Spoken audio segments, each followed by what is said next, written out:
In this week's episode of StudioInter, we'll be analyzing the very controversial Derby d'Italia. We'll be discussing the upcoming game against Udinese. We'll be breaking down Inter's season with Sheridan Bird, this week's Moggi, Moratti and Frog, and much, much more. Everything here on StudioInter, only on SempreInter.com.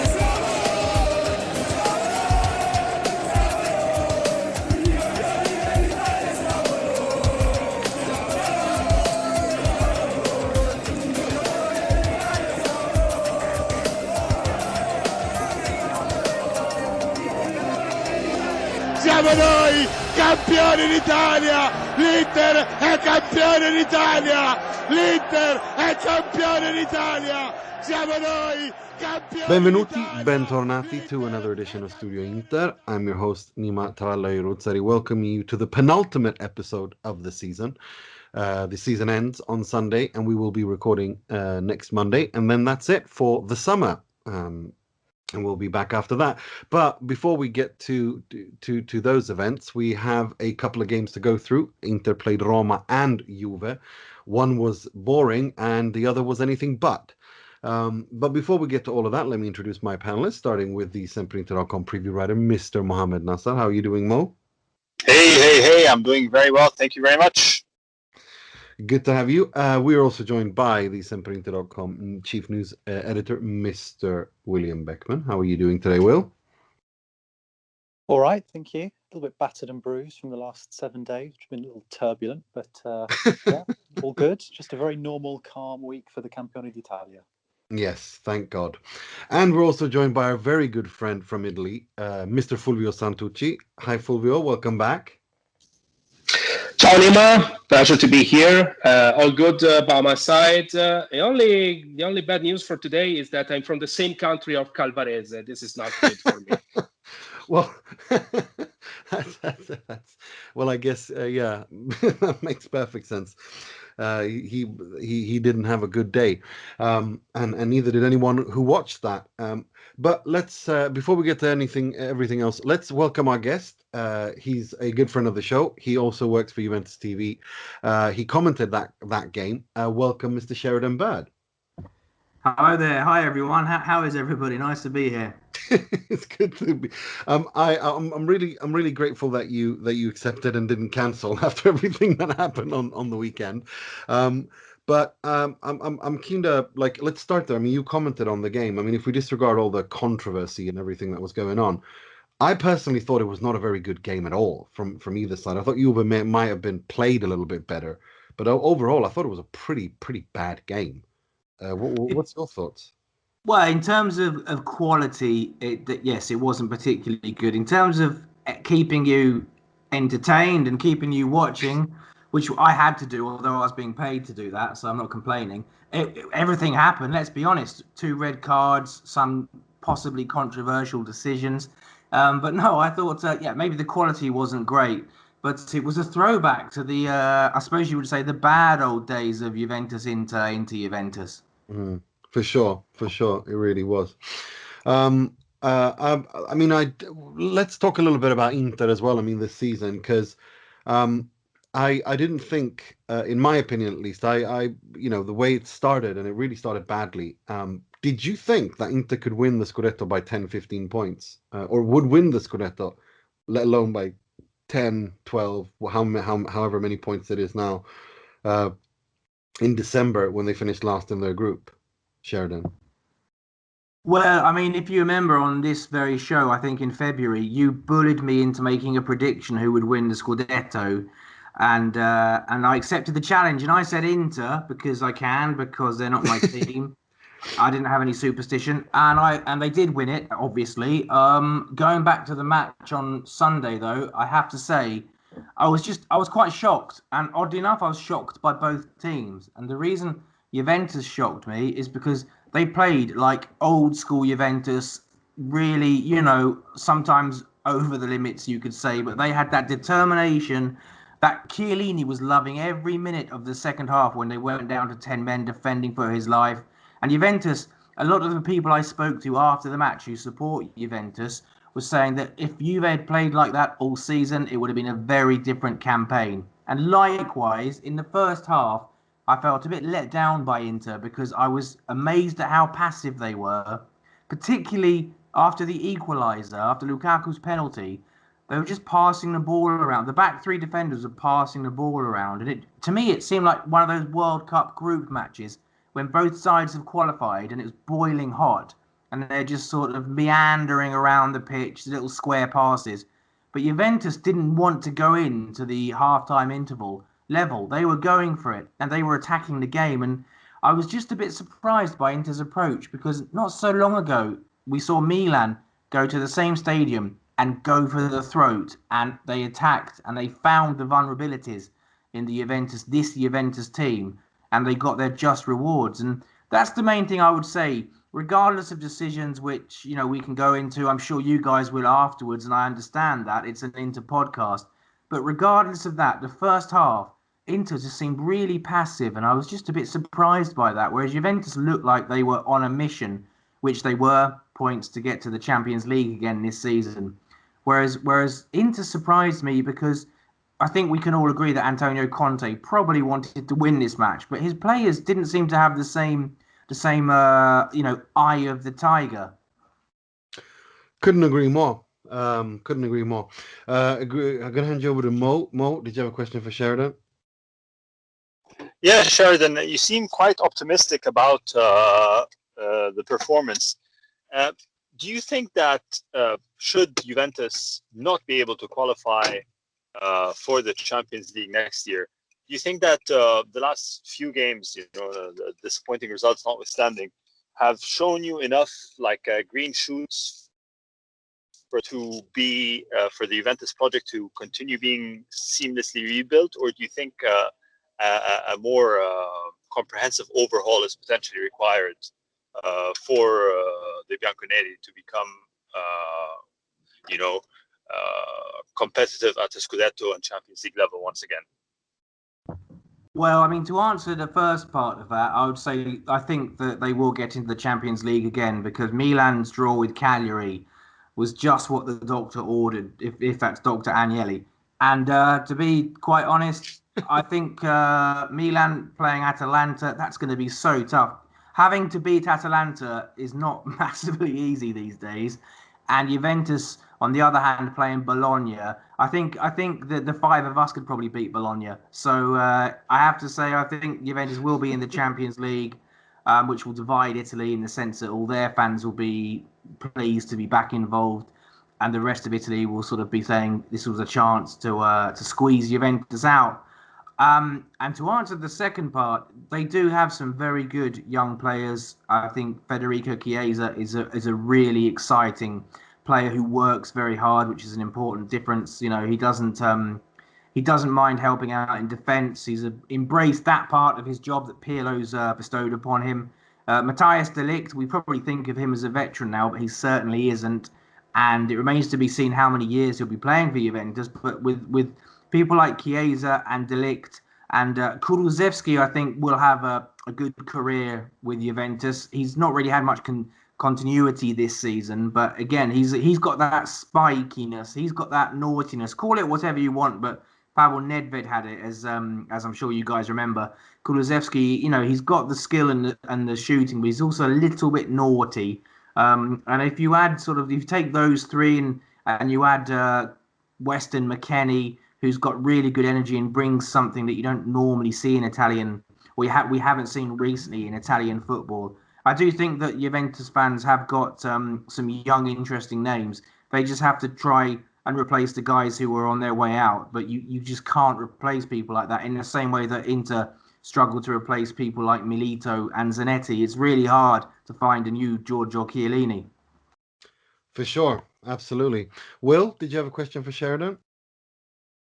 Yeah, thanks for joining us, Sheridan. Lovely to hear from you. I've obviously been writing for the site all week, and a lot of the talk, obviously, with the season done with our season done in terms of the league title, has been about what's going to happen in the summer. And there's one sort of common denominator through a lot of the reports that are coming out of the papers at the moment that Inter are quite possibly going to have to sacrifice someone big before the 30th of June for financial reasons. Obviously, the We all know the financial problems that the club is going through, and it's going to be if that is the case, and we don't have any confirmation that that is the case, because clearly the Conte and the staff don't even know what's going to happen yet. That's obviously going to be a very difficult decision. So I was just wondering, if you had to make a very uncomfortable decision, is there an area of the pitch in terms of the starting 11 where it might be less painful to make a sacrifice? Do you think there's like an easier sacrifice to make in terms of that starting 11 that we saw on Saturday? Because I'm looking at that team and I'm thinking, if you take out Handanovic, obviously we wouldn't get much money anyway for. There's no real obvious place where you can make a switch without taking some pain. So if that scenario arises, do you think there are certain players maybe that should definitely not be sold, some that maybe could be sacrificed without too much pain? Do you think there's an easy way out at all in that scenario? Hi, Will. I think that if it were me in charge of Inter, which would be disastrous, to be quite honest, but if it were me in charge of Inter, I would say Lautaro is the name to sacrifice, because I know he played very well at in Turin, and he's not called the Bull for nothing. But would you rather sell and try and replace Romelu Lukaku or Lautaro? Likewise in defence, I think if Conte stays, which again we don't know, every day we have different news here in Italy about Conte's future and his staff. But if Conte were to stay, he likes his back three, and with Bastoni, De Vrij, and Skriniar, he's got a wonderful balance. So to be quite honest, I think Lautaro, it's not that I don't rate him, it's not that I don't think he's good, but he had that wobble sort of, I think it was last year, where he was linked with the move to Spain. The Italian media here today on TV, they were saying that Madrid and Barcelona are interested in him. And he's never sort of said, I want to be with Inter for life, I love it here. Whereas Lukaku seems to really, really love not only Inter, but living in Milan.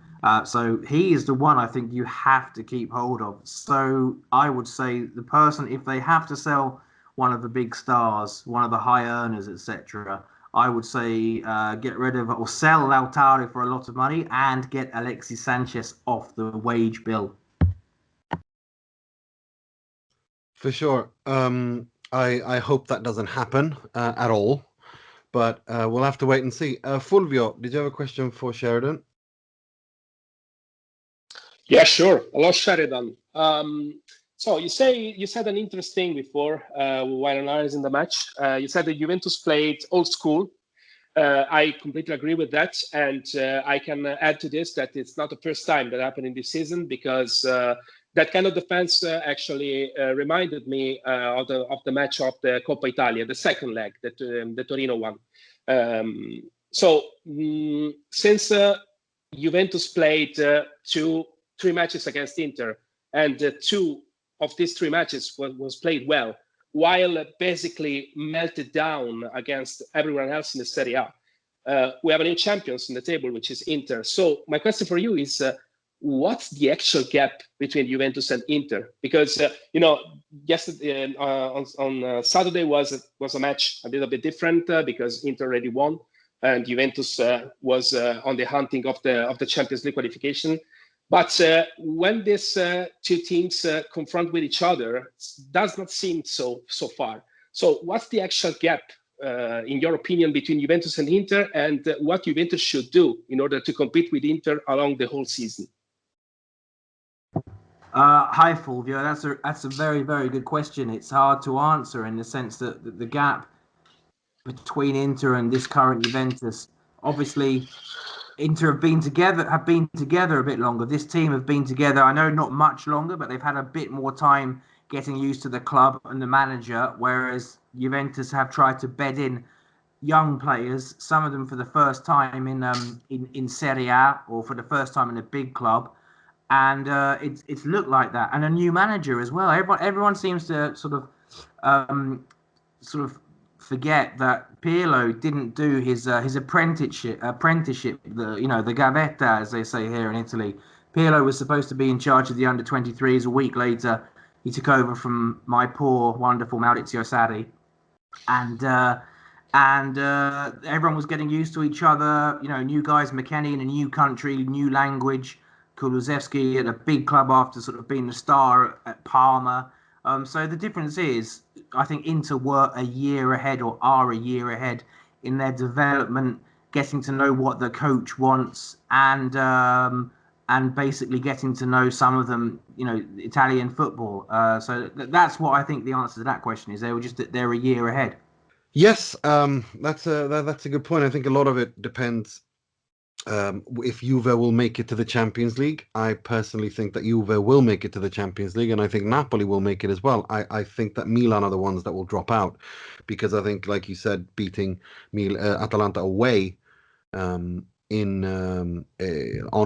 know, having to go to Bergamo to beat Atalanta is a very difficult thing to do, even though Milan have the best away record in the Serie A, a historic away record as far as they're concerned. So we'll have to wait and see. But I wanted to, before we let you go, Sheridan, I wanted to ask you a little bit about this piece you did for the Champions League Journal. Is it about one of the founders of Inter? I was wondering if you could tell us a little bit about that. Absolutely, I'd love to do that. Yes, the magazine is called Champions Journal, if I may plug it, and it's the official magazine of the Champions League. But it's not just football; it's quirky stories around football. And I wrote something that was, let's say, the fulcrum of it was Inter's rebrand with the new badge and the new identity and the jazzy fourth kit.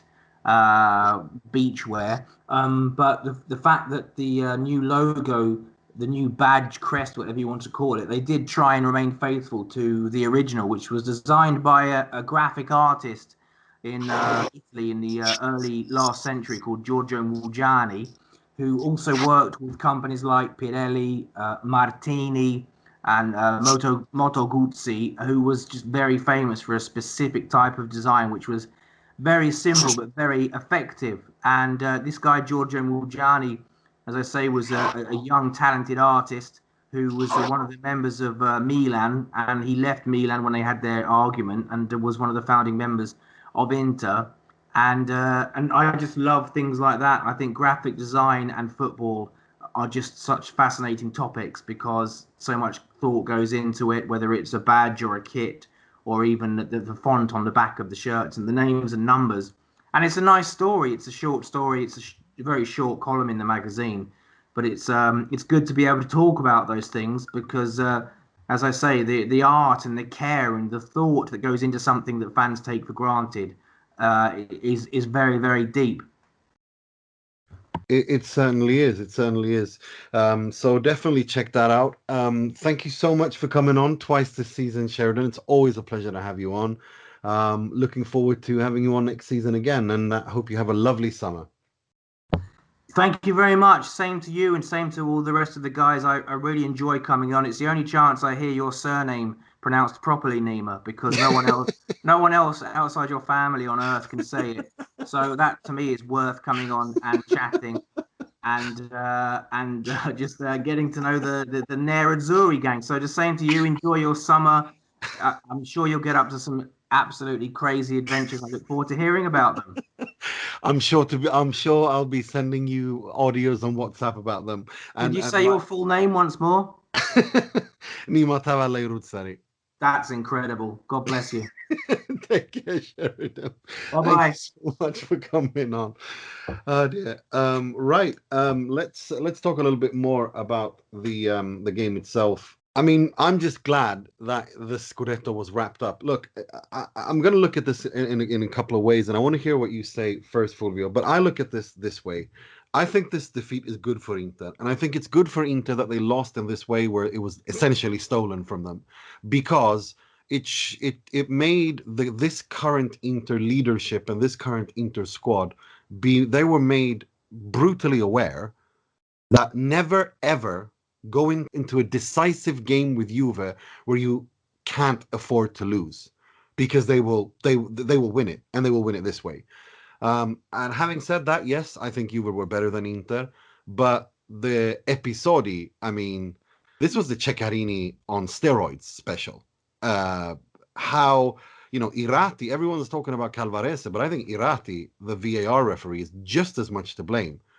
Interfering when he shouldn't interfere, when it doesn't constitute a clear and obvious error, and then when it's absolutely a clear and obvious error, he doesn't get involved. It's insane to me. It's absolutely crazy to me. I'm keen to hear what you think, Fulvio, about all of this. Well, Nima, I'm not talking about the referee now because I want to keep it for a late part of the show that you should know. Okay. Of course. It goes without saying. I'm agreeing with you, and I believe that everyone knew before the game that Calvarese was not the right guy for going into this game. Problem is that anyone said it before the game, and 2 minutes after the game, everybody said yes, we knew that Calvarese was not the right guy. And this is a problem, right? Because Inter is champion, but Juventus is fighting for something, and Milan is involved, and Napoli is involved, and Atalanta could have been involved as well. So it's not a joke, right? So you need to make the right call, and everybody knew that Calvarese was not okay for this. Was not at that level. Was not.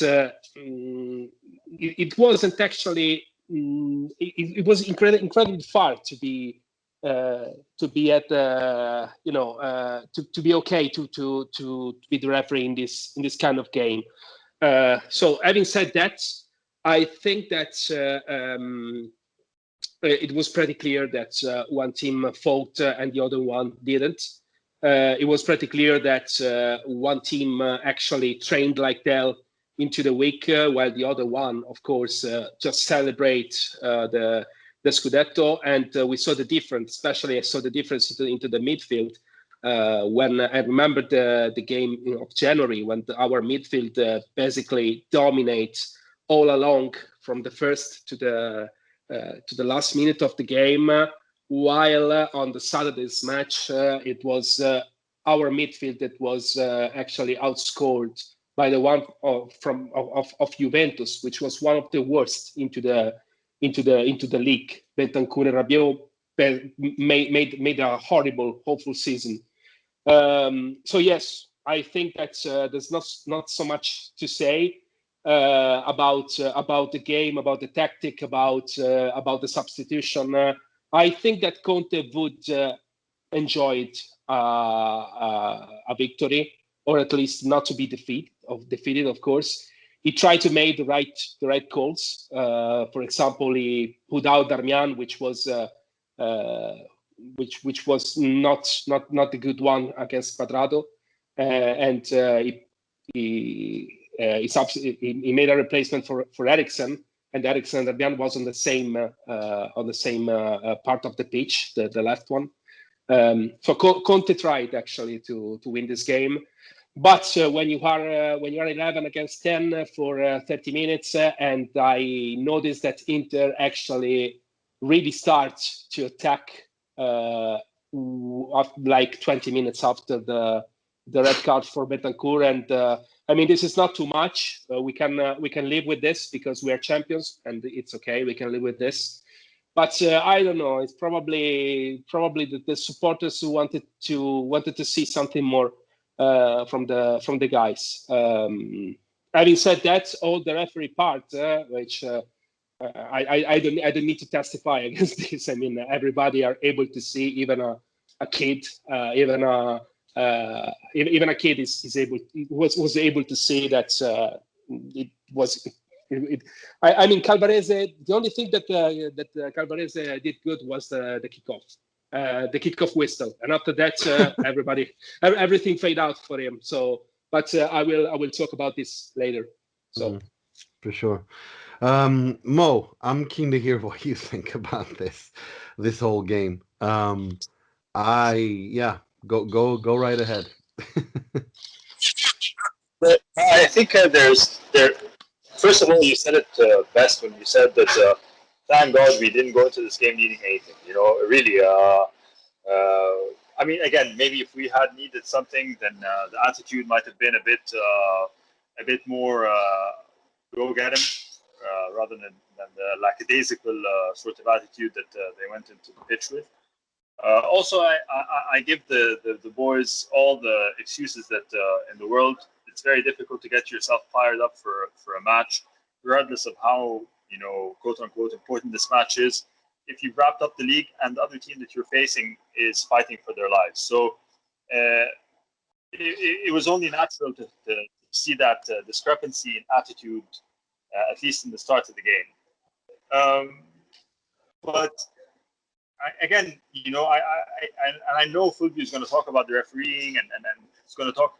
It really is a shame that in this day and age, with VAR, with all that stuff, with all the spotlight that's being shone on the Derby d'Italia as a high-profile match, it really is a shame that we come out of this game not talking about the gameplay, not talking about the result, we're talking about the result, but we're talking about refereeing decisions rather than a match between probably the league's two marquee stars with Lukaku and Cristiano on the pitch. So that for me is the biggest shame. It's that once again the FIGC, the Referees Association, they conspire to really shoot their own product in the foot in the most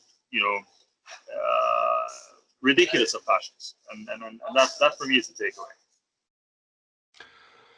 Will, where are you on all this? How did you experience the shit show that we all saw on Saturday? Just sort of general state of bemusement, I guess. I mean, I wasn't that annoyed when it happened because the season was finished for us. It was only important for Juventus, and also because we've kind of been worried about this game, or at least I have, for most of the season. But obviously, we thought it would be a game that had sort of some kind of importance for us. So when it turned out that it didn't, I was kind of I wasn't really massively bothered about what happened. But from the league's point of view, I agree with what Mo said. I was just thinking then that very rarely do these big, decisive games in Serie A, whether it be the title race or the top four or the relegation fight, very rarely we ever talking about actual football after the match. We had this really incredible rant from the Benevento president last week, which went around social media when Mazzoleni made a fool of himself, and it just seems to happen all the time. And so I guess the only conclusion you can draw is that the standard of refereeing in Serie A is still insufficient. I mean, you look at the person they sent to referee Fiorentina Napoli, and I mean, it was a miracle that there was another disaster in that one, given that it was Abisso refereeing that one. So yeah, another weekend that proves that Serie A's refereeing situation is not the brightest, shall we say. In terms of us, I don't really take anything from it. I'm not annoyed that they lost because we shouldn't have lost. We all saw what happened. I find it impossible to even work out, given all the decisions, who deserve to win, who deserve more. So I don't take anything particularly tangible from it. And yeah, I just hope that Juventus don't sneak into the top four, because I think Napoli and Milan would both deserve it a lot more. I think if either of them missed out, they'd be really unlucky, given the number of points that they've racked up this season to be outside of the top four. So I don't have a huge amount to say other than, we're not really surprised, are we? I mean, no, we've seen it before, and we just have to be grateful on this occasion that we were unscathed, because we'd done our homework early. And but this is what we were saying throughout the season. Let's get it done before Juventus. But exactly, let's get it done before that match. This is why. Exactly, and I'm glad you said that. I'm really glad you said that. And that's why I started this by saying that this defeat was good for Inter and the current Inter regime and owners too, because this isn't the Morattis. The Morattis all know about Juve, the Juve screw jobs. They know that. But this was new. The Zhangs, the current hierarchy aren't aware. I think this was good for everybody. I think it was good for the squad. I think it was good for everyone to see. Never ever risk going into a game where you play Juve in a decisive game where you cannot afford to lose, whether it's for the title or the Champions League or whatever it is. Never ever do that. You have to win these. If Inter are to win titles in Italy, they have to close them off far earlier, long before, like you alluded to. This is why we've been saying, wrap it up before you get to Juve, because every time Inter play Juve in these matches, this is what happens, and it's just a fact. And then people can say exactly whatever the hell they want. The facts are the facts. I'm not saying that the game was rigged or the referee was bought or anything like that, because there's literally no evidence to suggest that claim. But what I will say, and that is factually and empirically true, that is that Juve, that Calvarese and Irrati's decisions, over a majority of their wrong decisions, were in favor of Juve. They made wrong decisions that favored Inter as well, but the majority favored Juve. Simple as that. And that this happens time and time again when Inter and Juve play. So either you believe that the referees, every time they play, they are in charge of Juve v Inter, are the unluckiest human beings in the world, or you don't. Each to their own. I know where I stand on that. But I'm not going to make accusations when I don't have actual facts on them. I just say that it's been going on for decades, and it can't be just bad luck. It's impossible for it to be that much of a bad luck. Of course, there is a chance that it could be, but there's also a theoretical chance that an elephant can hang from a cliff with its tail tied to a daisy. If we're speaking theoretically speaking, it's theoretically possible. But be that as it may, it is what it is, and I'm glad that this happened, because this way Inter know they were brought back to earth, and they were taught that when you play Juve, you can't go into these games. Inter have 36 games a season where they have to do their best to win. The games against Juve, you can't afford, exactly like Sheridan said earlier, Inter were poor. The attitude was not there. It was a team that had barbecues and midweek games, and you can't go into against Juve and a game of that importance and not be switched on 100%. And Inter weren't, which is it is what it is. Right. The Roma game. Let's briefly touch on that as well. I thought, if we're talking, we have an expression in Swedish that literally translates to holiday football. That's what that was for me. That was watching a bunch of holiday makers pass the ball back and forth to each other, and the team that scored the most chances won. The Lautaro thing was a big nothing burger, which they handled absolutely brilliantly. But I don't really know what else there is more to say about that. I'll just pass it over to you, Fulvio. Yeah, exactly like you said. It was actually the International Champions Cup that we were able to see all summer until 2 years ago. Basically, it was a game like that, except for the substitution. But I still can find something interesting here, because I can tell you that if Alexis Sanchez was able to last all the 90 minutes into the pitch, probably would have been different, because the guy is playing like is the final. Every game that you see you played, especially in the second part of the season.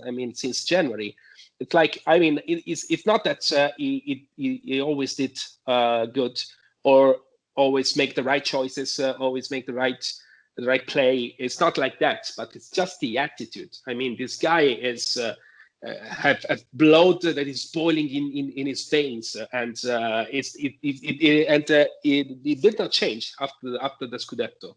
After the Scudetto wrap up, after sealing the Scudetto, this did not change. It's the same, and it was actually the MVP of the match until that time. And I would have been curious to see him play against Juventus, to see if he was able to wake up a little bit the team, especially the strikers, because Lautaro played a decent game, in my opinion, but Lukaku was actually outscored by Chiellini, exactly like the game on January. Probably the best news of the game against Roma was Alexis Sanchez, but it did not last. So we were forced to see this holiday match in which, as you said, the team that have the best occasions won. The other interesting thing of that game was the game of Radu. which for me was decent, was okay. I mean, fairly okay. But once again, I see in the little things that is still not on the level of Handanovic, despite Handanovic being probably guilty, or probably not so guilty, but still have some responsibility into the second goal of Juventus. When it comes to Quadrado, Handanovic is basically paralyzed for some reason we will never know. So this game played by Radu was the other interesting thing. I don't think that Radu is able to do the job of the first goalkeeper of Inter. I think Inter will need to do differently. But this game just revealed to ourselves why Handanovic actually have no chances to be benched, even when this game were poor. The quality of this game were poor, especially because he was captain, of course, but also because the number two of the goalkeepers is not at that level, and that's what I think I see into the game against Roma. I agree 100%. I mean, Radu to me just showed. I've never really rated him, and when I mean I don't rate him, I've never really thought that he's good enough to be at Inter. To me, he's a mid-table goalkeeper. He's not a top four or a Scudetto, challenging team goalkeeper. Not even as a backup goalkeeper. Yeah. And I had for this that's probably bringing him in last year was especially because of the compliance with the list required by the Serie A. Because it was basically grown up in Inter, and this matters when it comes to the list that you need to present. So that's basically that was the reason, and I think that we know now, we have the proof. No, without a doubt. As for the Handanovic, that was genuinely amazing. I mean, you can say whatever you want that he doesn't move. I think that it's not that he doesn't move. I think that it's he's just usually not he's not well positioned. His positioning has never been good, and his reflexes have always made up for that. But that Quadrado goal, it's coming straight at him. There's no he's standing there. The photo that Daniele Mari tweeted out was just perfect. The sequence, it's straight at him. His hands are up, and he still doesn't move. It's just, I mean, he only had to do was to, move his arms a little bit. I mean, he didn't have to move his feet. He just had to stand there and stop it with his hands, and he still doesn't manage to. That's because he reacted too late. Reacted too late, and this shows a lack of reflex. Yeah, that we all know, because he's old, basically. Exactly. To play football, he's old, and this is something that we need to consider. And not only the reflex, I think that there's something wrong with his eyes as well. You remember what happened to Dida at some point in this career to AC Milan, that started to not see the shots from far. Probably it's happening the same with Handanovic. So who knows? But it's a never-ending discussion for me. This one with Handanovic. So I leave it to you. No, I mean for me, I mean we've spoken about it before. I mean Handanovic, for me, I think his problem has always been that his positioning has been bad, but he used to make up for that with these fantastic reflexes. Now it's just the reflexes are gone as well, and so you're left with a goalkeeper whose reflexes are not as good as they used to be. His positioning is bad as well, which is crazy. And it's unfair, because I like the guy. I think as a goalkeeper, he's been one of the few bright spots in one of Inter's darkest decades ever. And it's not, it really is an issue now. And this season, Inter won the Scudetto not because of Handanovic, but despite Handanovic, and that's not a good place you want to be with your goalkeeper, and it's not going to improve. And if it is an issue with his eyes, get the guy to an optician, for crying out loud. I mean, it's just, it can't be that. I mean, if it is that, I mean, all the tests these guys go through, they can't do a test on the guy to see if his eyesight is deteriorating. I don't know. It just, to me, it's like, for me, it's an age thing, and that's okay. The older you get, your reflexes get worse. That's just part of life. It's not personal against Handanovic. Yeah. So that's what that is. Mo. Just quickly before we go, I wanted to get yours and Will's thoughts on the Roma game before we talk about Udinese quickly. So what did you think of that? I mean, I think Fulvio raised a couple of important points, Radu and Alexis Sanchez. What do you want to talk about that game? I quite enjoyed the game. It was fun. I liked I liked Fulvio's a couple of his analogies. The first, the International Champions Cup. So I think it was like ICC extra, So it was nice. It really was, a victory lap. And what I'd like to say about the Handanovic Radu thing is, I think it's been discussed at length, so I won't be too long. But the clear difference for me is that Handanovic is a great goalkeeper who has always been a bit error prone and has become even more error prone as his age is, as he's gotten up there in age. While Radu is just not a good goalkeeper. He's not bad, but I mean the goals he conceded, they're not great goalkeeping. So I think you guys are absolutely right. I think the problem with Inter at the moment in goalkeeping is not just Handanovic, it's Handanovic and an able deputy, because Lord knows next season what we're going to do if we're going to continue that run. As for Alexis, I think it really is a problem, because I don't know. It's lovely for Pinamonti to score, but I don't know who we can possibly really rely on as a number 3 and 4 striker next season. If Alexis is stripped off because of his wages, or if he continues with the club and takes a wage cut or whatever and becomes an economically viable alternative. I don't know if we can sustainably rely on Alexis as he grows older and older. His style of play that go up, that go get him attitude that he displays almost every game is clearly now incompatible with his physical abilities. His body just can't take this. So if this guy is going to get injured 5, 6, 7 times a season because of his work rate, and the only time he performs well is when he is really, redlining his body on the pitch, and it's not a really reliable alternative, So I don't know. There really is now for me a priority over the summer to reinforce in depth up front and overhaul the goalkeeping position. I would imagine that Handanovic would, if he's willing to do so, would be a very able number 2 if he's willing to perform that role. So in which case we need only a number 1. But if not, that's not the case, then substantial reinforcements need to be made up at the top of the pitch and at the bottom of the pitch simultaneously over the summer. Right. I couldn't agree with you more. Will, do you have anything you want to add to that, or or should we just move on to the Udinese game, which won't matter a damn thing, although it's being played at home? And I guess the only thing that I'll be watching is the Rodrigo De Paul and Juan Musso, because they're the ones that are being linked to us, right?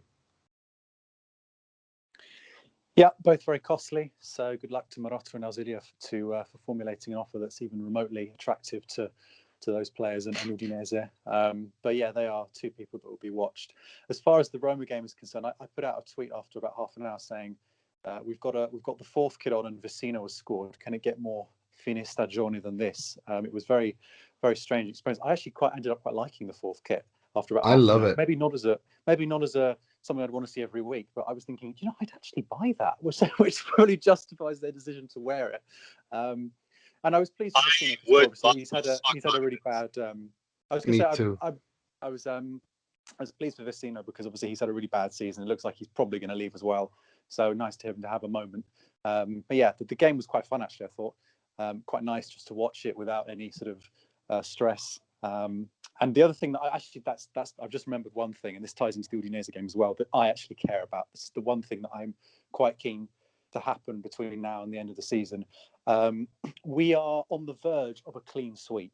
So I wanted to beat Rome for this reason, because if we beat Udinese, we've beaten every team in the league once this season. And Inter have never done that before, according to a report I read early this week. So I think that's the kind of thing that Conte would love to be talking about on Sunday evening when we've lifted the trophy. And I think he'll probably know that, and he will have told the players about this. It's the kind of target that he will use to keep that mentality in the dressing room lead up to the game. So I was pleased that we beat Roma for that reason, and I would love to beat Udinese, firstly for that reason, and secondly because we'd be over 90 points, and I think we've only done that once before with Mancini. So yes, exactly. I was just going to say that thing. 90 points, 91 points, and that's something that he will definitely also want to bring up after the game. And I think there's going to be quite a bit of fireworks after that game, because now the season is over. Now this I don't want to talk to the media because of non-football related stuff excuse, it's not going to fly. Marotta, everyone will have to talk after the game. And I think Conte will have to talk as well. He will have to say what's on his mind, because the season's over. There's nothing more to look forward to. And we'll have to wait and see what happens. Does he stay? Does he leave? What does he do? And there's gonna be fireworks. Either way, I think he will have to say, I mean, either he'll say, I got to talk with I haven't spoken to Steven Zhang yet, but either way, I think he will talk. And I think it's not, it's not tenable to continue like this. As for the game itself on Udinese, I think Inter will win the game. Udinese have nothing to play for. I think it's going to be International Champions Cup again, but without the Champions aspect. And I think it's going to be a comfortable 3-0 win for Inter. What about you, Will? Yeah, I expect similarly. I remember there was an anecdote that I read from a book about Conte a few years ago. There was how he had this massive fight in the dressing room with Buffon and a couple of Juventus players before their game against Cagliari when they were going for 100 points. And I think he'll try and find some kind of reason to have an argument or to call someone out just to try and keep the tension high. I expect him to be fully, foot to the floor, and I expect for that reason we'll probably win it 3 or 4-0, and we can have a nice party for 10 minutes before Steven Zhang asks the players to take some more wage cuts on the pitch at full time, maybe. That seems to be how it works at the moment. But no, I think it'll be a nice game. We'll win it, and I'd love 90 points and I'd love a clean sweep. So I'm up for it, and I hope he rotates the squad, because it was good to see Pienamonti get a goal a couple of weeks ago. It was good to see Radu. Even if we don't think they're necessarily the answer, it's nice to give them a reward. Could be the last game for Ranocchio, could be the last game for D'Ambrosio. So he'll probably rotate the team, and but I think we'll win anyway, because Conte is a machine in that sense. What about you, Mo? Route. Yeah, no, I hope it's a nice, comprehensive, fantastic, easy, steamrolling win over Udinese. Contrary to what you and Will think, I don't think it's going to be a clean sheet. Again, I mean, this seems to be the hallmark of the post Champions era. So I think maybe a 4-1, and I really hope Lukaku scores a whole bunch of goals, because he's been quite unlucky with disallowed goals, and he's also been extremely generous with his assist making. So I'm really hoping for a Lukaku show, a game where he really expresses himself, bullies the defense, finds the spaces. So yeah, that's where I stand. A good 4-1 trouncing of Udinese. Fulvio? Well, to be honest, not so interested about the game. Yes, of course, I would enjoy to go into plus 90 points. That would be a sweet achievement. But I'm not looking forward to that. I'm looking forward to lift the trophy, because it's probably not perceived abroad, but here in Italy it was difficult so far to enjoy the Scudetto because of several reasons. When the Scudetto was won, I don't know if you know, guys, but there was a huge discussion about the party of the supporters, including me, in Piazza Duomo, Milan, for the COVID restriction. So huge discussion for that. Then it began the huge discussion about the future, the property, the financial problems. And then there was a discussion about Lautaro and the arguing with Conte. And there was a discussion about Lukaku that violated the COVID rules because organized a party for his birthday with 20 people when he was not allowed to do that. And this Juventus Inter stuff, this penalty awarded to Juventus. So basically, everybody made a sweet job to ruin the party. So I look forward to lift the trophy because that is our moment, and that's the iconic moment that we wait for since a decade. So I look forward to that. And I hope to enjoy this moment as much as possible because I'm not so sure that we will enjoy what will happen when the music stops. Okay, well then quickly, I want to hear what you think what's going to happen. Fulvio. Well, I don't know, Nima. I mean, there's a lot of lighting in our sky. So a lot of people just telling us that it's false alarms, that there's no storm coming, that it's sunny and it's not cloud. That the cloud are there because someone wants that the cloud are there. But I think that's at some point it will rain, and I don't know the consequences of this. I mean, we know what the problems are now. They're exposed. We know that not the management, but the chairman who owns the club wanted to sell the club mid-season. Then there was a Super League, the Super League saga coming, and he stays. Then there's a loan incoming. So I don't know. It's not what you expect from a club that is expected to open a saga, to open a cycle, to open something that at the end of the day improves you in Italy and in Europe as well. So I don't know. I mean, I'm pretty worried about Conte, to be honest. I always thought that he was going to walk away after a trophy. I don't know if this is the case because COVID kicks in, and when this pandemic kicked in, it means that there's no way for Conte to have a contract similar to the one that he's gonna have with Inter also the next year. But I expect that something will happen, and I expect that something probably at the end of the day not so much dramatic, but we're gonna have some worries. That's what I expect. Fair enough. I think it's still too soon. I think for me, as I've tweeted, Inter's mission this summer is to keep all their players and get rid of Vidal, Kolarov, and Ashley Young and replace one of them with Di Marco. That's what I hope that they do.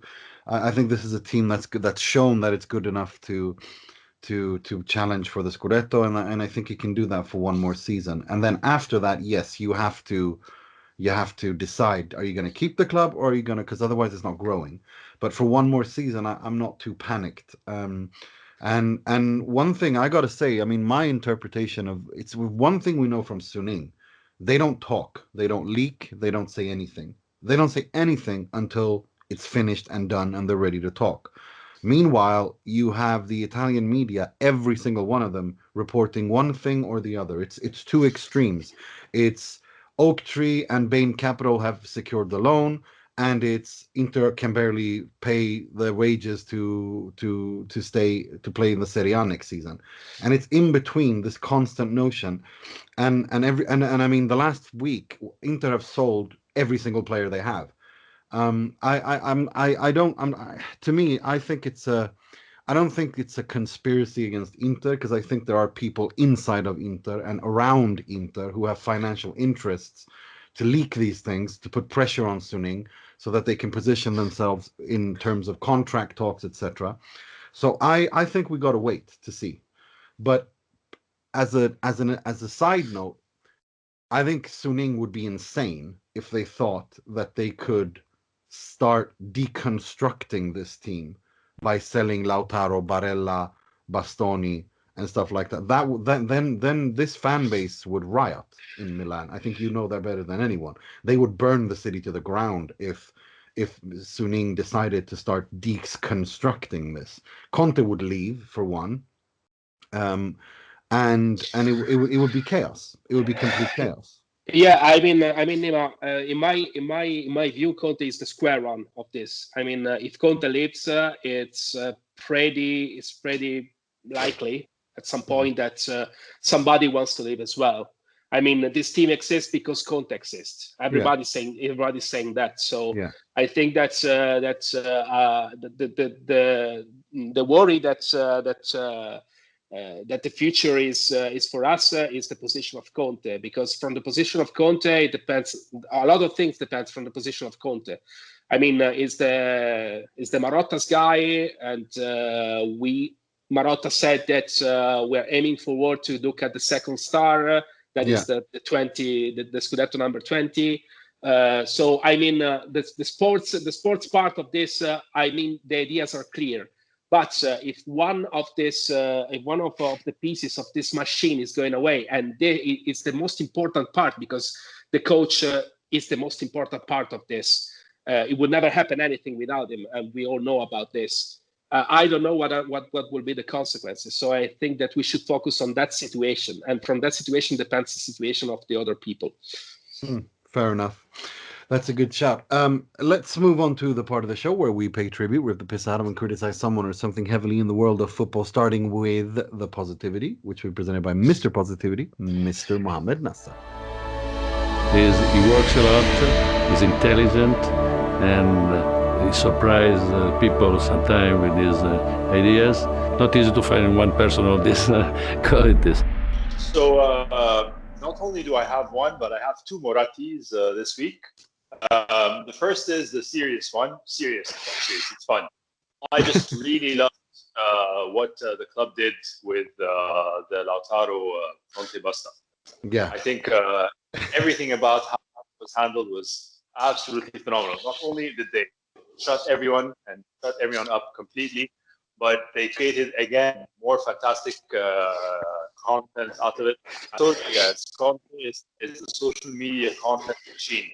I mean, sure, that clip was funny with Lukaku, calling the fight, and Lautaro standing in the corner with his. But the star of that clip was Conte grinning like an idiot, with his training kit on in the other corner, bouncing up and down. I just loved everything about how this was handled. The other Moratti of the week. I just gotta say, my favorite part of that is when Lukaku reads up Lautaro's name and everyone cheers, and when he reads Conte's name, everyone boos, and he reacts. It was hilarious. It was absolutely hilarious. It was the perfect trolling. Sorry, go right ahead. Absolutely, yeah. My other Moratti of the week, and I hope I'm putting this out there because I want this to be a clean sweep. In the same way that Inter are aiming for a clean sweep, I hope that Calvarese makes it as a Moratti, a Moggi, and potentially a frog this week. I think you said it earlier, Nima, about showing the value and importance of going into a Juventus match not needing anything. And I think what the result of these refereeing decisions has shown is really how important, valuable, and difficult it is to win a Scudetto if you're not a Juventus in the Serie A.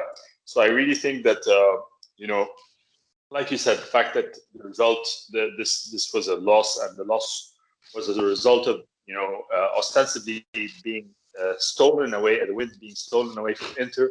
It coming at this point in the season, I believe it showed me personally. I hope it affected with everyone, including players and management, just how incredible this achievement has been this year to finish. To break the Juventus winning cycle before they reach 10 league wins, to win so comprehensively with so many points. I think the performance, the referee's performance, really showed us how amazing this achievement has been, and we really all should enjoy it very, very much. Amen. Amen. Right, let's move on to something much more negative. This week's Moggi, which will be presented by Mr. Fulvio Santucci.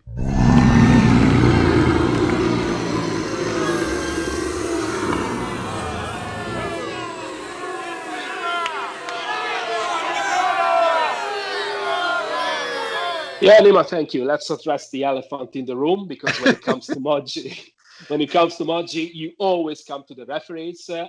Yes, here we go again. So I don't want to talk about only about the Calvarese match, because the problems are huge than that. But once again, we're talking about a match, Juventus Inter, that was actually matters at least for 4 teams, 3 teams, because Atalanta made this job. So for 3 teams, this match really matters, and it was assigned to a referee that was not able to handle this kind of game, and everybody knew that. But if this referee is not able, why is gonna make the referee into Serie A since 6 or 7 years? This is something that needs to be addressed, and it's not the first case, because also in the lotta salvezza, so the relegation part of the table, last week we had this Benevento Cagliari, in which actually the Benevento was awarded of a penalty that for me was clear. But for the VAR was not, and the VAR is becoming a problem in Italy, because you don't know how to apply that.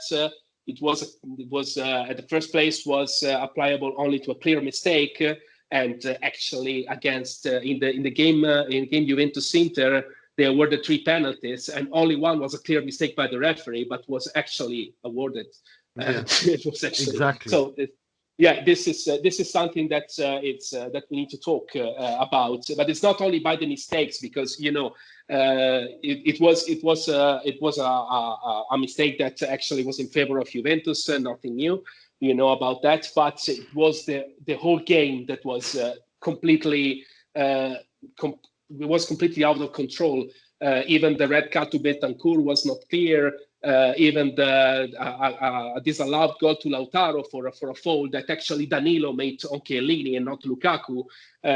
So it's not just like that. It's just that there's something wrong with the referees in Italy, because this is becoming an organization that is actually going on its own path. It's not going to cooperate with the players, with the teams. They are not allowed to explain themselves. They're not allowed to give transparency. The referees can talk. The dialogue of the referees with the VAR or with the other referees on the field. There are 5, and we are not allowed to understand what they say to each other. Only, after 3 or 4 years, when everything is forgotten, you can read something about this, and this is a problem. This is an organization in which you have the songs like Pairetto. Our nephews, we see Airoldi in the game against Sampdoria, and he's a nephew of another referee, Airoldi. We see Abisso, guys. Abisso was a referee that made actually piss off. Just go to Lecce and ask about Abisso. They basically mine a promotion into Serie B like 5 or 6 years ago against Lecce, but despite this, he went to Serie A and he made disasters like the Fiorentina's one. And yesterday was sent as a referee to the Napoli's game, which was decisive for the Champions League, and he did not see a clear penalty that was awarded by VAR. So this is something completely wrong, because we don't have any explanation on that. And this is a problem, especially when the teams, the Italian teams, go out in Europe, because in Europe the story is completely different, And it's not that the referees is an active part of the game when it comes to Europe, but at least it's not their purpose. While in Italy, the purpose is that the referee needs to be a part of the game, needs to be like the star of the game, like a striker or a goalkeeper or a coach. And this is wrong. This is completely wrong. And while is happening all of that, after a disastrous season, after the difficulty to understand what's happening with VAR, when it applies, when it not applies, we don't have anyone that go on the media, go on the TV and say we're going to do the things like that. There's nothing like that. I mean, you see on the media that the referee is probably stopped for 2, 3, 4, 6 games, but nothing yet happened. And this is something that is completely wrong. So we have a problem with referees. I feel free to judge if it's conspiracy, is a lack of quality, of course. And this is something that is not based on merit, but is based on other stuff, because you cannot going to assign to Calvarese Juventus Inter and not expect that nothing happened, because we know the guy, like we know Maresca. Maresca actually argued with all the teams, like with Conte, he argued with Conte, he argued with Pioli, he argued with everyone, basically in the Serie A. And we have this kind of referees. So conspiracy or not, there's a lack of quality, there's a lack of merit, there's a lack of transparency, there's a lack of everything that a referee should do. So let's talk about that during the summer, please, because we need to start over about this, and we need to start over soon. Otherwise, we're going to remember the games only because of the referees and nothing else. Amen. Amen. Let's move on to something much more comical. This week's Frog, which will be presented by Mr. William Beckman. È clamoroso! Autogol di Ranocchia! Yes, it's a statistical frog this week, something I saw on Wednesday night, which I thought was quite remarkable.